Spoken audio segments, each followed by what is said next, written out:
दोस्तों, तवांग पर नजर गड़ाए बैठे चीन को सबक सिखाने के लिए भारत सरकार ने अपनी तैयारियां तेज कर दी हैं, जिससे चीन को मात दी जा सके। वैसे भारत चीन की हर हरकत का मुंह तोड़ जवाब देता है, लेकिन 9 दिसंबर को तवांग में भारतीय सेना और चीनी सैनिकों के बीच हुई झड़प के बाद भारत और भी ज्यादा सजग हो गया है। हालांकि यहां भारतीय सैनिकों ने चीनी सैनिकों को कूट पीट कर भगा दिया था, लेकिन यह आशंका भी है कि चीन आगे कोई भी ऐसी हरकत कर सकता है जिससे भारत को नुकसान हो सकता है। इसी बात को ध्यान में रखते हुए भारत ने अपनी तैयारियों को ज्यादा मजबूत कर लिया है। इसके लिए अरुणाचल प्रदेश में लाइन ऑफ एक्चुअल कंट्रोल यानी LAC के पास संपर्क सुविधा सुधारने के लिए सरकार ने क्षेत्र में और मोबाइल टावर लगाने का फैसला किया है। इसके साथ ही कई इंफ्रास्ट्रक्चर को पूरा करने की तैयारी की जा रही है। भारत सरकार के इस कदम से चीन की हरकतों पर लगाम लगेगी। इस वीडियो में हम आपको भारत के अरुणाचल प्रदेश में की जा रही तैयारियों की जानकारी देंगे, जिससे चीन की हालत खराब हो सकती है। लेकिन उससे पहले आपको बता दें कि तवांग में भारत और चीन की सेना के बीच हुई हिंसक झड़प के बाद लद्दाख में दोनों देशों के बीच 17वें दौर की कमांडर स्तर की बैठक आयोजित हुई। इस बैठक में दोनों देश LAC पर शांति बनाए रखने पर सहमत हुए हैं। हालांकि ये बैठक सिर्फ लद्दाख में शांति बहाली के लिए की गई थी। इसमें तवांग झड़प का मुद्दा आया या नहीं, इसकी जानकारी नहीं दी गई है। वहीं इस हाई लेवल मीटिंग में सेना के शीर्ष अधिकारी मौजूद रहे। दोनों पक्षों की ओर से एक संयुक्त बयान में दोनों के बीच हुई बातचीत की जानकारी दी गई है। संयुक्त बयान में कहा गया है कि दोनों देश लंबित मुद्दों के जल्द समाधान के लिए काम कर रहे हैं। दोनों देशों की सेनाएं अपनी अपनी सरकारों की ओर से मिलने वाले दिशा निर्देश को मानते हुए शांति स्थापित करने की कोशिश कर रही हैं। बताया जा रहा है कि गलवान झड़प के बाद से 17वें दौर की कमांडर स्तर की बैठक में भारत ने चीन पर डेमचौक और डेपसांग सहित और जगहों से सेना को पीछे हटाने के लिए दबाव डाला है। वहीं भारतीय विदेश मंत्रालय के प्रवक्ता अरिंदम बागची ने एक प्रेस वार्ता के दौरान इस बैठक से जुड़ी कुछ जानकारी दी। उन्होंने कहा कि इस बैठक में दोनों पक्ष पश्चिमी सेक्टर में जमीनी स्तर पर सुरक्षा और स्थिरता बरकरार रखने पर सहमत हुए हैं। इस वार्ता में भी दोनों देशों ने फिर इस बात को दोहराया कि LAC पर शांति के लिए बचे हुए मुद्दों का जल्द ही समाधान जरूरी है। दोनों देशों ने दोहराया कि बातचीत जारी रहेगी और सैन्य और डिप्लोमेटिक तरीके से बातचीत से इन मुद्दों का समाधान निकाला जाएगा।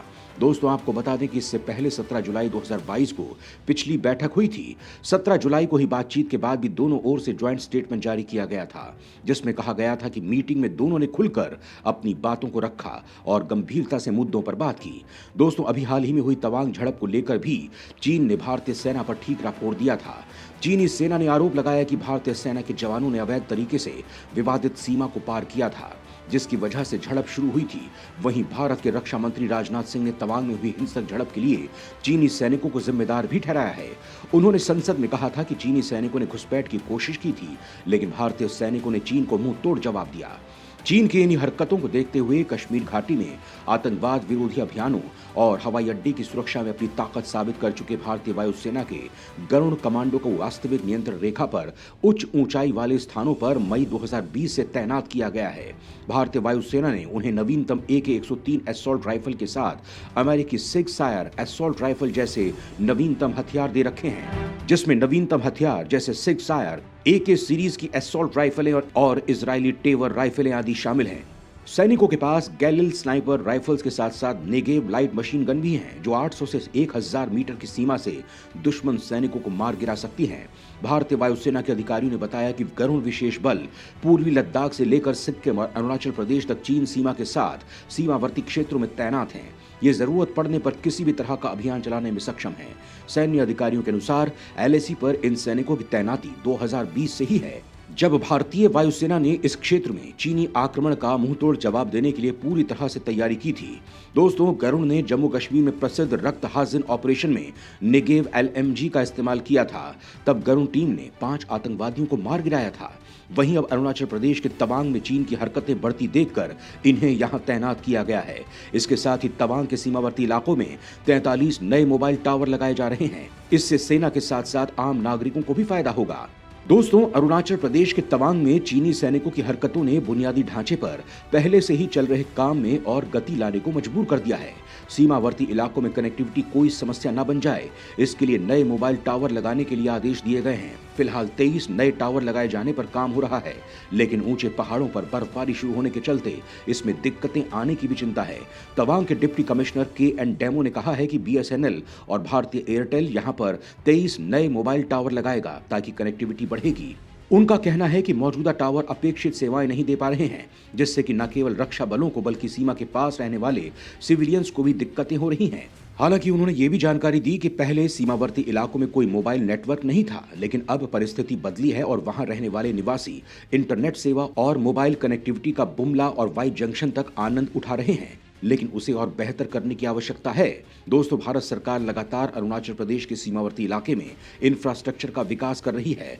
प्रोजेक्ट वर्तक के chief engineer brigadier Raman Kumar ने बताया कि सीमा सड़क संगठन यानी बीआरओ पश्चिमी आसाम और पश्चिमी अरुणाचल प्रदेश के सभी प्रमुख सीमावर्ती इलाकों में रोड नेटवर्क का विकास और रखरखाव कर रहा है। उन्होंने बताया कि हमारे पास national highway, single lane road, double lane road और अन्य तरह की सड़कें भी हैं। हम तवांग जिले के दूर दराज इलाके को भी कनेक्ट करने का काम कर रहे हैं। उन्होंने ये भी जानकारी दी कि सेला और नेचिपू सुरंगों का निर्माण जारी है, क्योंकि सर्दी में भारी हिमपात की वजह से वाहनों की आवाजाही मुश्किल हो जाती है। वहीं इस तरह के विकास के बाद यहां भारतीय सैनिकों के साथ आम जन को भी सुविधा मिलेगी, लेकिन इन सब के जरिए चीन को मुंह तोड़ जवाब देने में ज्यादा सहायता मिलेगी, क्योंकि इन सब इंफ्रास्ट्रक्चर से सेना कभी कहीं आ जा सकती है और संचार सुविधाओं से आपसी कम्युनिकेशन बेहतर रहेगा। दोस्तों, पिछले कुछ साल में भारत और चीन के बीच सीमा विवाद पर टकराव होता रहा है। 2 साल पहले ईस्ट लद्दाख की गलवान घाटी में दोनों देशों के सैनिकों की हिंसक भिड़ंत हुई थी। उस घटना के बाद दोनों देशों के बीच रिश्ते काफी तनावपूर्ण रहे हैं। इस टेंशन को कम करने के लिए दोनों मुल्कों के बीच कमांडर और डिप्लोमेटिक लेवल पर लगातार बातचीत जारी है, लेकिन इस बातचीत का कोई असर नहीं दिख रहा है, क्योंकि चीन सुनने वालों में से नहीं है। वो सिर्फ अपनी जिद पूरी करने के लिए कुछ भी कर सकता है, और ऐसा ही वो भारत के अरुणाचल प्रदेश में कर रहा है।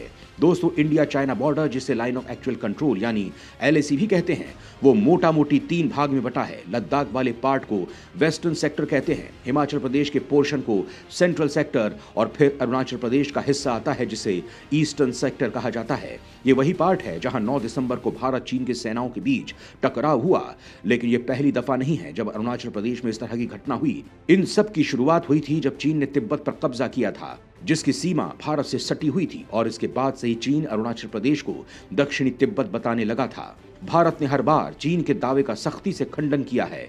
पिछले साल दिसंबर महीने में भी चीन ने अरुणाचल प्रदेश के 15 स्थानों के लिए चीनी, तिब्बती और रोमन में नए नामों की लिस्ट जारी की थी।